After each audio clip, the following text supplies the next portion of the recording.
या अल्लाह गरीब रख या अमीर रख, बस अपने करीब रख।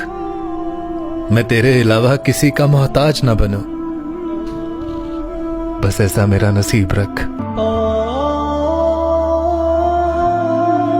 ইসলামের সেই বিশ্ব বিজয়ের সন্ধিক্ষণ ঘনিয়ে আসছে।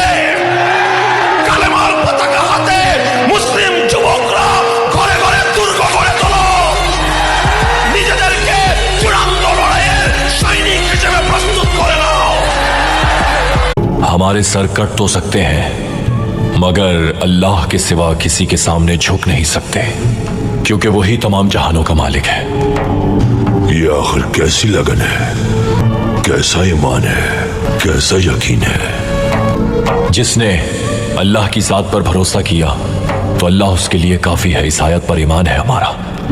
अल्लाह जो ना होने देना चाहे वो कोई नहीं कर सकता।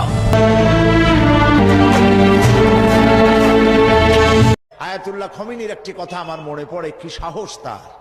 ঈমান আকীদা যাই থাকুক, আকীদার প্রশ্নে আমরা আপোস করব না, কিন্তু এই কথাটা তো বলতেই পারি।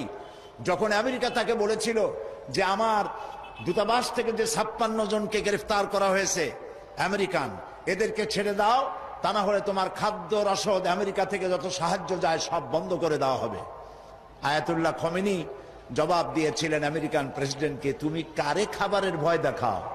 যেই জাতির বছরে 1 মাস না খাইয়া থাকা ফরজ, সেই জাতি তোমার খাবারের অপেক্ষা করবে। তোমার মতো কাফেরদের খাবারের কোনো পরোয়া আমরা করি না।